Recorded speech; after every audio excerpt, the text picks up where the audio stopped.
right? Two-dimensional layout, okay? Financial scientific applications, and in homework number 2, of course, an arrangement consisting of rows and columns of values is called a table, or if you want to get really cool and make it like movie references, you can call it matrix, right? Fantastic. All right, let's talk about how this actually works. How to create a table. Look, it's really cool because in homework 2 I did it for you, but let's make sure that you understand how to do it.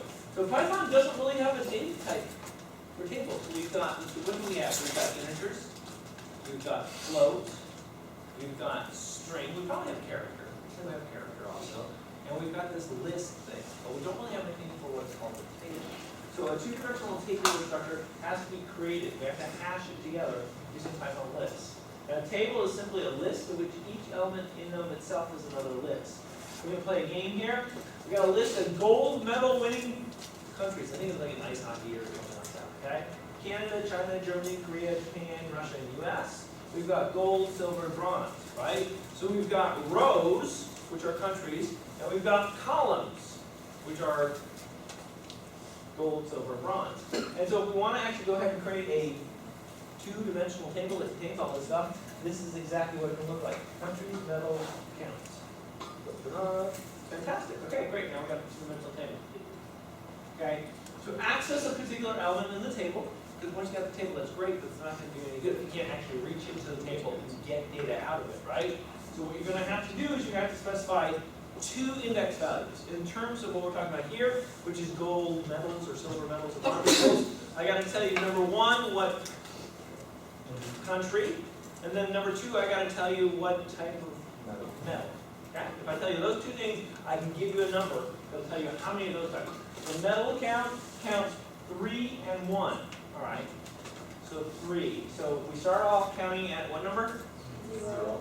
So 0, 1, 2, 3, and it's a count of 1. So we're going to start counting at 0, 1, and so the value that you get back for this would be 0. Well, that's extraordinarily boring, but that's how it works. All right. So we want to access all the elements of the table, like printing out the table or something along those lines, right? To access all the elements of the table, you need to use 2 nested loops. 1 for the rows and 1 for the columns. The 1 for the column, you got to stick inside the 1 for the rows, right? So for every country, print out all the medals. All right, like so, okay? So we have some code here, which is fantastic, but how about we take a look at my code? My code's always better than that code, right?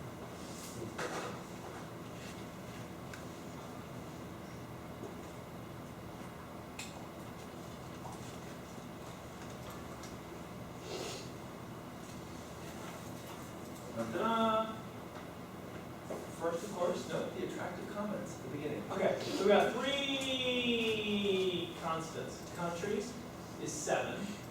Country name is 1, whatever the heck that is, and medals is 3.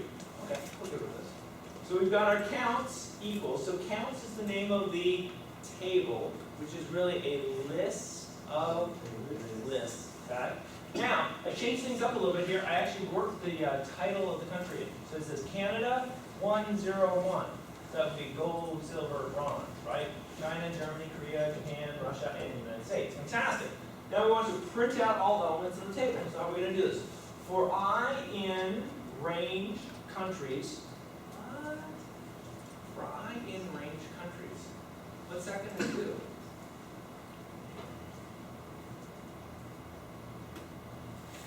So it's a for loop, right? We're comfortable with that. Okay. So we've recognized the for loop. Let's take that as a positive and let's build on that. And now everything after that gets weird though. For I is a variable. Okay, so somehow that's going to be important.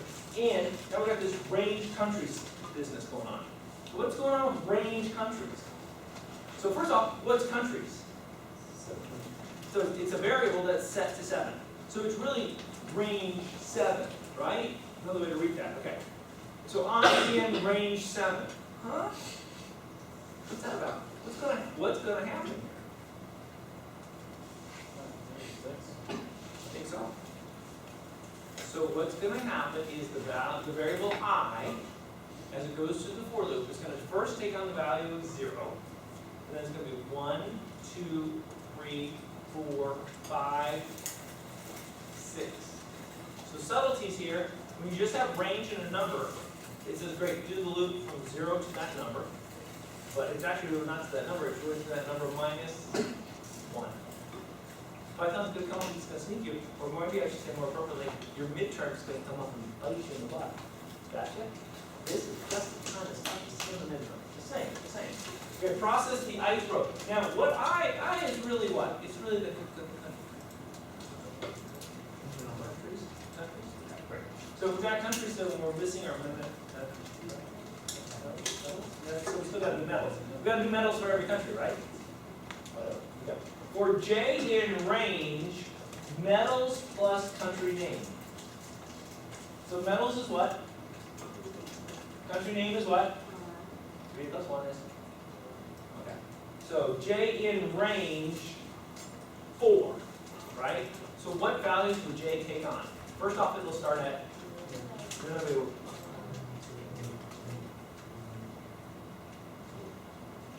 Great question.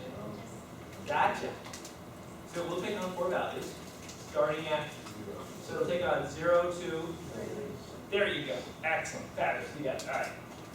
So if J is equal to 0, print %13s. What's that going to do? %13. Well, it's going to be right justified by default. So yes. So what's going to be right justified? 13s is defining a what? A word. 13 is a string. Window? Well, it's not even a string. It's really just a window. Okay, it is a window. So 13 characters. If you'd like to put your string in this 13 character window, go for it. Does my string have to be 13 characters? It can be anything. Up to and including 13. Right? Print counts ij. So j we know is 0, right? For I in range. So I is the country. And so we know I is going to determine the row. And then we know j is going to determine the column. And j is going to be 0. That means it's going to be printing out the what? The country name, right? Which is probably why we went %s. Now, if j is not equal to 0, print %13d. What are we going to print if we do a %13d? What's going to go in that spot? It will be a decimal or an integer, right? It's going to be a number, right? There we go. Count ij, same thing as before, and so what we must be now doing is stepping through actually the metals, right? And then at the tail end we do print, because we, at the tail end of printing out the metals we do a print, because we want to actually go to the next line. Notice some of these print statements, comma, n equals quote, quote. What does that do? Makes it not go to the next line, right? Well, let's give it a shot, see what this looks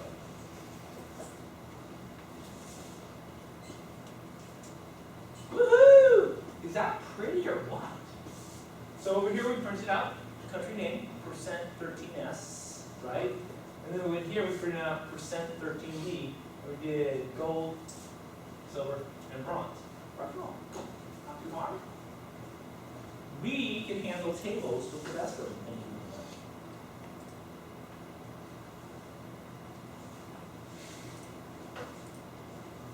Great. Neighbors. We always like neighbors, right? You move in, very first thing you do is go knock on everybody's door and say, hey, I'm here, right? Guys on top of you, guys on bottom of you, guys to the left of you, guys to the right of you. Woohoo! Hey, how's it going? Fantastic, wonderful. Got it.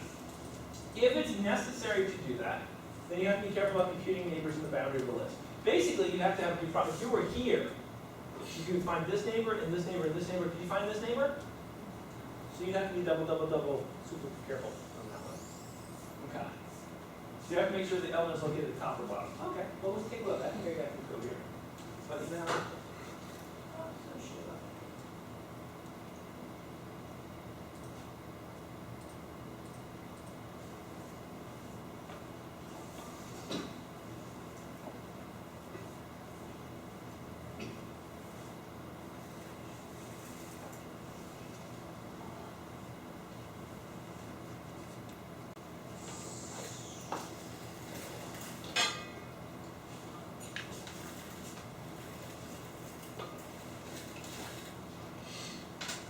So we have all the standard code we had before, but now we say we want to print out the neighbors to Korea's silver medal program. It's big, sorry.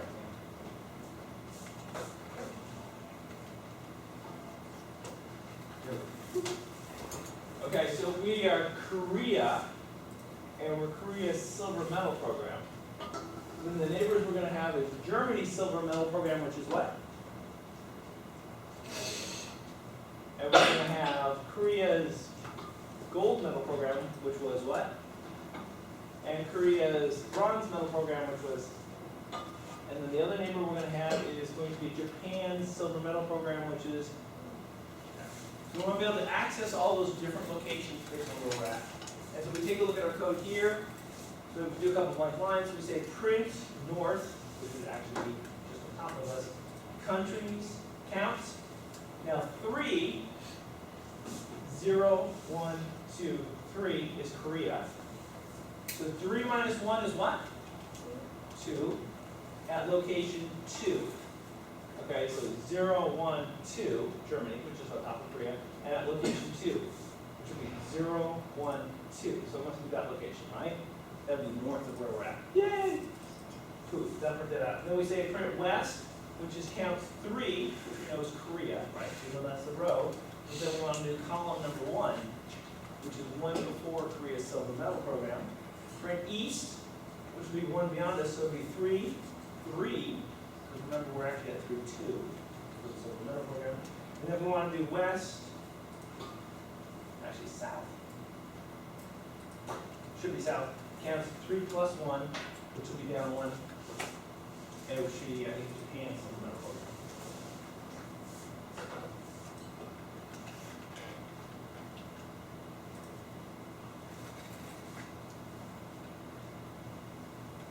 Let's keep talking. Woo-hoo! All right.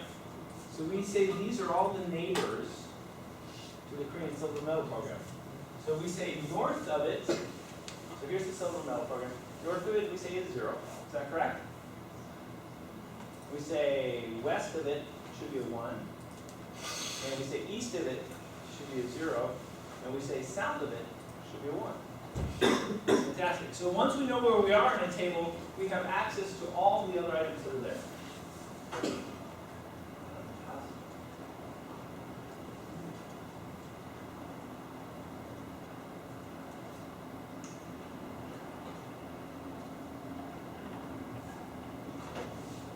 Neighbors are always good. So we want to compute rows. So if you have a table of salaries or births in a given month or number of people who live in a state or what have you, sometimes you want to add together a row. Okay, that's not that big of a deal. So you have to find the correct index value, okay? And then we just have to compute the row which starts on the left and goes to the right, and we just want to total it all up. Let's see if we're going to do that for our medal program. Let's see what that would look like.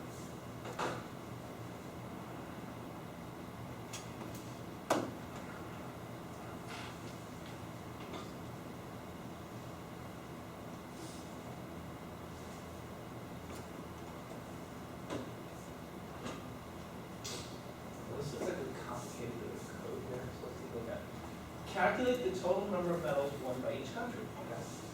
For in range countries, we already talked about that, so we'll step through each row, 0 through whatever, 0 through 6. Process the ith row. Country medals total equals 0. So what we're going to do is we're going to 0 out our total. We've got no medals right now. For J in range, 1 to medals. That's a slightly different form of range. So what's that going to do? For J in range, 1 to medals. What values is J going to take on? The first value will be 1. The second value will be what?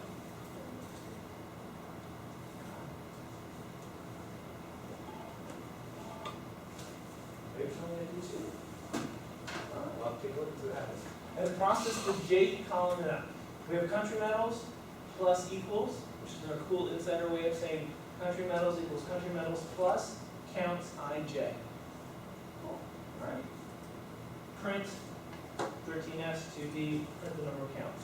Let's give it a shot, see if this works.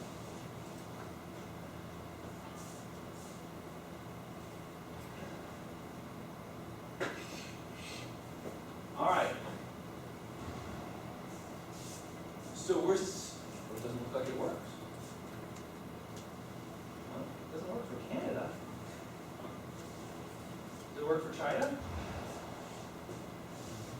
Does it work for Germany? Does it work for Korea? How about for Japan? So what's going on here? Something's wrong. What seems to be happening?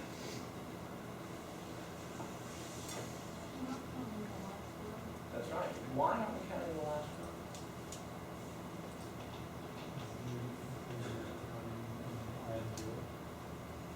Well, of course we're counting IJ because those are our variables and these are our loops. But it seems like we're not going out far enough, right? So something's messing up there. It seems like we're going to all the rows. Would you agree with me on that? So we're hitting all the countries. Yay. Thumbs up. Got that taken care of? Woohoo! But something seems to, we don't seem to be going over all the columns. So which one of our loops controls the columns? I or J? J. So something's broken with the J loop, right? So where do we start the J loop? At what number? 1. Okay. Why do we start at 1 and why don't we start at 0? That's right. So we stuck the country name at the beginning, right? So we want to skip over that. Cool. All right, so starting at 1 seems fine. How far out should we go? How many columns are there in our data? So we start with the country. And then how many more do we have? Gold, silver, bronze. So just between you and me talking, how many columns do we have? Got 4, right? So we're doing range 1 to metals. And we know how Python does this stuff, right? Is it actually going to go to metals? It's going to go to what? Like metals minus 1, right? So this is going to go from 1 to, and what's metals? What's the value of metals? 3, right? So this is going to go from 1 to 2, which is great, which is fine, but it seems like we're missing which column? Okay, so how can we fix this problem? Good. But there's only 3 metals, so that would be like G.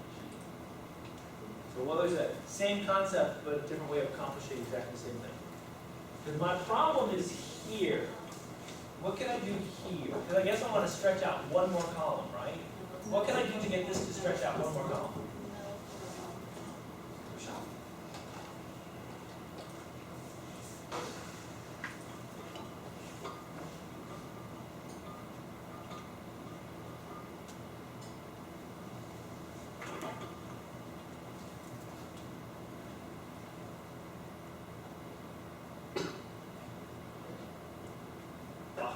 All right, we ran it again. How'd that work out? Canada is 2, is that correct? China is 2, Germany is 1. All right, this all seems to be correct now. Would you agree with me on this? Yay! Fantastic.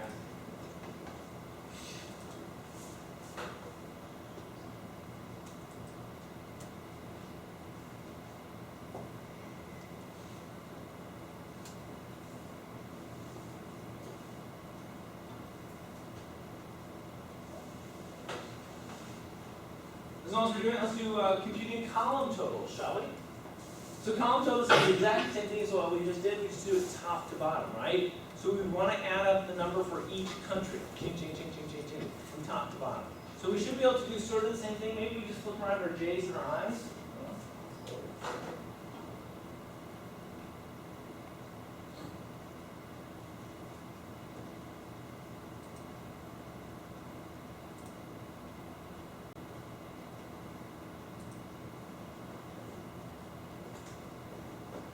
All right, looks like we got metals plus 1 on this version, okay.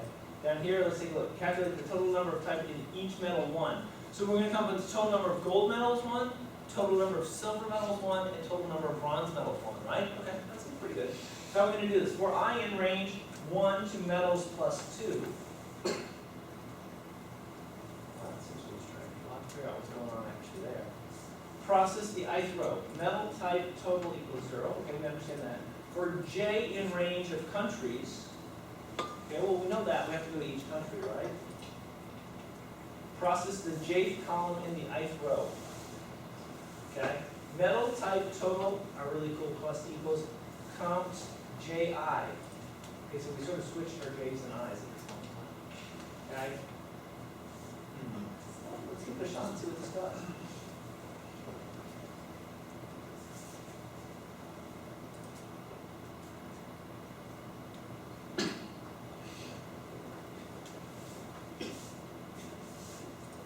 Four, 12. Well, 4, 1, 2, 3, 4. So we're comfortable with that. 1, 2, 3, 4.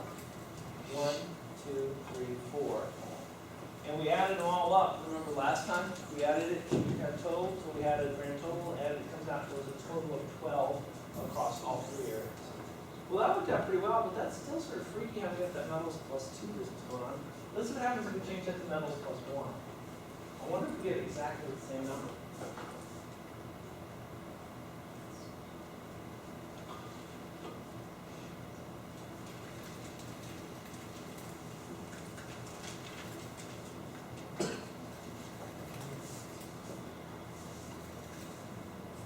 Oops, we lost our 12.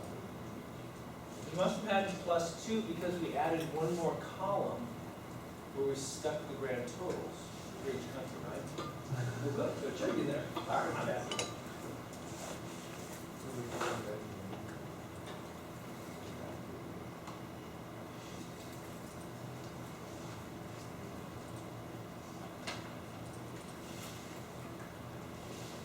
List algorithms. Cool and wonderful things you can do with algorithms using code. Okay, cool. So we're talking about here. In order to find the maximum value that's stored in the list, sometimes you want to do that. Show me who makes the most money in the department that I work in. Yeah, fabulous. So we start with largest equals values, and values is going to be our list. Values is 0. So we start out with largest and point to the very first number in the list. We say that's the largest value that we've seen so far. Is that correct? Yeah. Yeah. Is it saying very much? No. It just means we've looked at exactly one value. For I in range 1 to the length of values, 1 to the length of the list. And mind you, we're starting at 1, we're not starting at 0, and the reason is because we've already grabbed the very first value. There's no reason to start at 0, right? Okay, if values I is greater than largest, okay, great, then largest equals value I. Makes perfect sense, right? So we'll go through the whole darn thing, we'll pick off the highest value, and we'll come back at the end and say, the person who makes the most money is this amount. Note that the loop starts at 1 because we initialized the largest with the value of zeros, and if we want to get the smallest value, we can do exactly the same thing. I think we got the code here, so let's see what that looks like.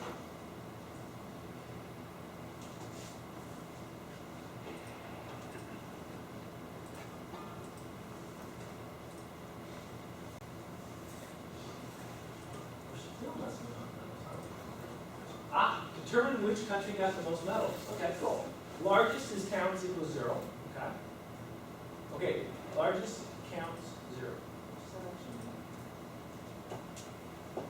Actually, going to point to this, I think. Okay. Largest index is 0. For I in range 1 to length of counts, and counts contains all the countries that won medals. Okay. If counts I is greater than largest, then largest equals counts I, and largest index equals whatever I is. So not only should we be able to find out the maximum number of medals that were won, but we should also be able to identify which country was the one that won it. And then the tail end, we print out the country name, had, number of medals. Let's give it a shot. By the way, I seem to recall that this is flawed code. Okay, so we're going to print out the number of medals that each country won. Canada got 2, China got 2, Germany got 1, Korea got 1, Japan got 2, Russia got 2, United States got 2. We run through, we find out the maximum number of medals that any country won. We print out, we say the United States had 2 medals. What's a little bit off there? No big deal that the US got it, right? I mean, congratulations. I mean, it's a very impressive accomplishment, but who freaking cares, right? What other countries got 2 medals? Well, why did we get this answer? That was the last one that was checked. Bingo. It was the last one, wasn't it? Right? So we probably at one point in time said that Canada had the most number, right? And then right after that we processed and we said, whoa, wait a minute, China has the greatest number, right? And then we said, well, wait, no, it's Russia. And then finally, the last one we had there was the United States. We said, oh, what the heck, it's the United States, right? That's not the world's greatest code by any stretch of the imagination. But okay, at least we understand what it's doing.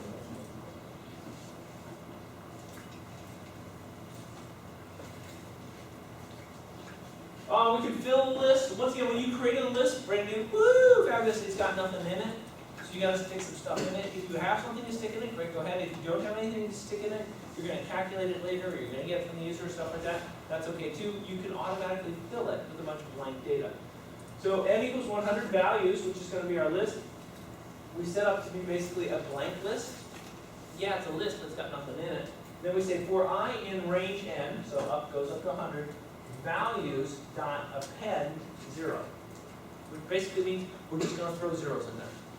0 after 0 after 0 after 0. So we'll have 100 zeros in it. Does that mean anything? Absolutely not. The thought is that we'll go back and change those zeros to actually mean something. Okay, list algorithm, combining list elements. Okay?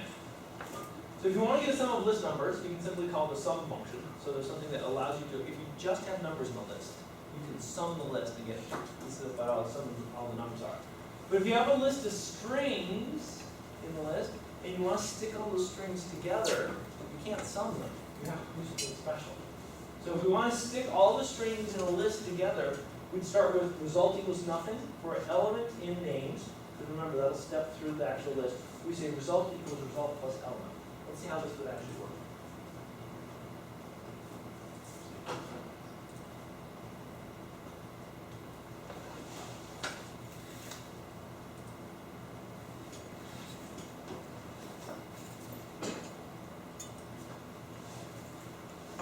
This is a pretty short piece of code, isn't it?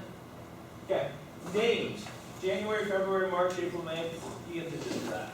Result is equal to nothing for element in names. What's that going to do? For element in names. So what's names? It's a list and it contains what? List all the what? Ones. Okay. For element in names. So we know element is a variable. So it seems like element will take on values, right?